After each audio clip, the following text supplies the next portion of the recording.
राज news और मैं हूं आपके साथ प्रियांशी मिश्रा।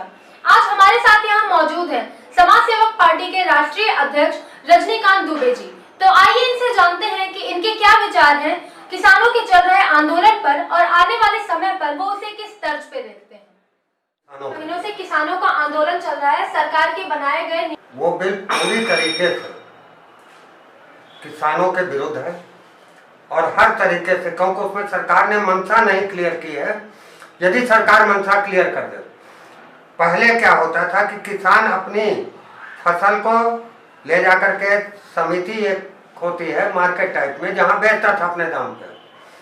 सरकार ने उसको खत्म किया, समिति को खत्म किया कि किसान अब डायरेक्ट अपना माल बेच सकेगा। अब डायरेक्ट का मतलब कि कोई भी व्यक्ति किसान से उसकी फसल खरीद सकता है। जब किसान से डायरेक्ट फसल खरीद सकता है, जैसे मैं कंपनी मालिक हूँ तो मैं तो अपना फायदा सोचूंगा। मैं कहूँगा तुम्हारा ये धान खराब है, तुम्हारा ये आलू खराब है। इसके प्रति सरकार की सीधी सी मंशा है कि मुकेश अंबानी और अडानी को आगे बढ़ाना, क्योंकि वो हर चीज चाहते हैं कि केवल अडानी और अंबानी का फायदा हो और आम जनता और गरीब भूखों मरे। इसका फर्क यह पड़ेगा कि अंबानी और अडानी दोनों किसानों से फसलें खरीदेंगे और कॉर्पोरेट सेक्टर के लोग फसलें खरीदेंगे और उसको पैकिंग करके देंगे और आम आदमी को 2 रुपए की चीज 4 रुपए में मिलेगी और किसान की 4 रुपए की चीज 1 रुपए में कॉर्पोरेट सेक्टर का या कंपनी का कोई भी मार्केट का आदमी खरीदेगा।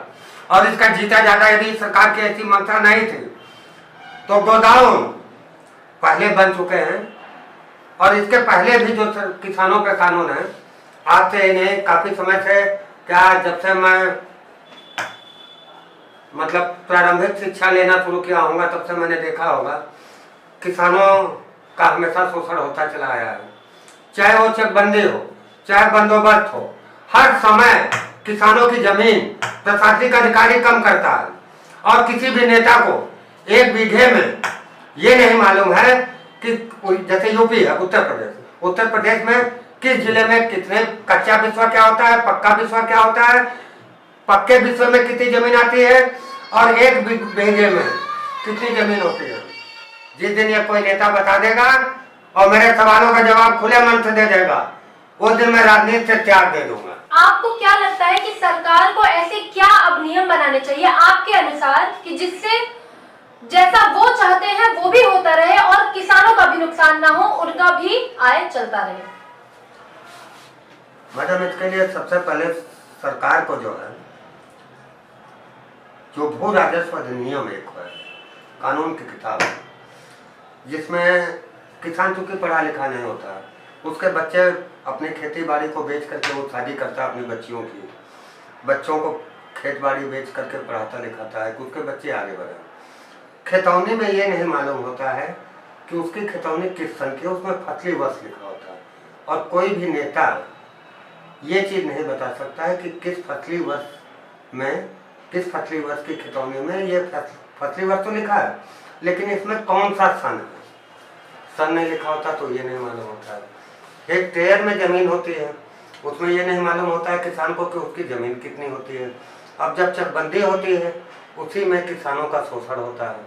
तो हर कदम पे किसानों का ही शोषण होता चला आया है। इसी वजह से गरीब होता चला आया है। और भारत एक कृषि प्रधान होते हुए भी, देश होते हुए भी, और फिलहाल भाजपा सरकार की ये नीति जो है किसान क्या आम जनता के भी खिलाफ। सर, जैसा कि एमएसपी पर वर्तमान सरकार कह रही है कि धान की खरीद फरोख्त 18 रुपये 19 रुपये में है, लेकिन 18-19 रुपये में यह धान कहाँ पे लिया जा रहा है? वर्तमान सरकार को बोलने के अलावा कोई चीज जमीन पे आज तक तो नहीं दिखाई दी।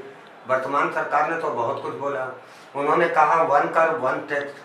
आज यदि हम जीएसटी की बात करें तो हम एक ब्लेड खरीदते हैं तो हम उस ब्लेड पे जीएसटी देते हैं।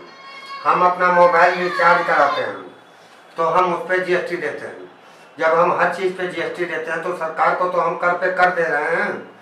तो हर तरफ से सरकार राजस्व की वसूली आम आदमी से वसूल कर रही है और हमसे कर रही है। यदि आप सत्ता में आते हैं तो किस तरीके से जीएसटी में बड़े बदलाव लाएंगे? देखिए, जीएसटी कोई बहुत बड़ी समस्या नहीं है। मैं आऊँगा तो सबसे पहली चीज तो आम जनता के सारे कर को ही समाप्त कर दूंगा। आम जनता कोई कर नहीं देगी। सरकार की कमाई से जनता का खर्च चलेगा मेरे आने पे, क्योंकि किसी भी चीज के लिए नीति चाहिए और भाजपा सरकार के पास कोई नीति ही नहीं है कि जनता। देखिए, प्रधानमंत्री, मुख्यमंत्री का मतलब होता है राजा। राजा को प्रजा के सुख में अपना सुख खोजना चाहिए। यहाँ पर यह हो रहा है कि राजा अपने सुख में प्रजा का सुख खोज रहा है, इसीलिए जो है हाथ स्थिति है। और भाजपा सरकार किसानों के प्रति ये बिल ला करके दूसरी ईस्ट इंडिया कंपनी ला करके खड़ी कर रही है और बीजेपी के बहुत से नेता दिवंगत हो जाएंगे, लेकिन फिर एक बार इनकलाब इसी हिंदुस्तान में आएगा। शायद बीजेपी के नेता ये भूल गए हैं। तो जैसा कि वर्तमान सरकार, योगी सरकार ग्राम पंचायतों में सभाओं का आयोजन कर रही है किसानों को संतुष्ट करने के लिए, उस पर क्या सलाह है? किस तरीके से आपकी रणनीति रहेगी? गांव-गांव जाकर किस तरीके से आपके कार्यकर्ता, आपके पदाधिकारी वर्तमान में किसानों को किस तरीके से बताएंगे? देखिए, ऐसा है कि जैसे समाजवादी पार्टी हो गई, बीएसपी हो गई, बीजेपी हो गई, कांग्रेस हो गई, ये 4-5 पार्टियों ने ऐसा एक गैंग बना रखा है कि ये इतना भ्रमित करते हैं, इतना गुमराह करते हैं कि अशिक्षित आदमी को, इतना तो आप भी जानते होंगे कि भारत अभी शिक्षा के क्षेत्र में बहुत निचले स्तर पर है और 70% जनता अशिक्षित है और सत्ता में आने के लिए 35% केवल वोट चाहिए।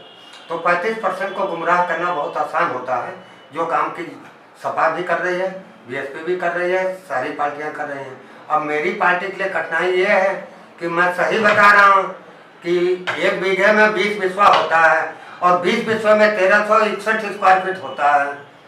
अब किसान तो इस चीज को नहीं समझ पा रहा है। अब किसान को झूठ समझ में आ रहा है और ये लोग झूठ के अलावा से बोलना नहीं जानते हैं और इसका जिम्मेदार शिक्षित समाज है, क्योंकि शिक्षित समाज को एक नहीं करोड़ों बार इस बात के प्रलोभन इन राजनीतिक दलों ने दिए कि रोजगार दिए जाएंगे। आज कितनी युवा बेरोजगार हैं, ये चीज हमारी समझ से जो है रोजगारों को बताने की आवश्यकता नहीं।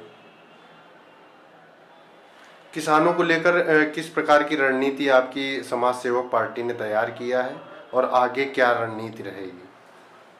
देखिए, किसानों के लिए जो समाज सेवक पार्टी की रणनीति है, अब रणनीति के बारे में आप जान करके क्या करेंगे, यदि हम बता देंगे तो हो सकता है कि ये लोग कर लें, लेकिन चलिए, हो सकता है कि मेरे बताने से इन लोगों की कुछ अकल में घुस जाए, हो सकता है किसानों का भला कर दें ये लोग।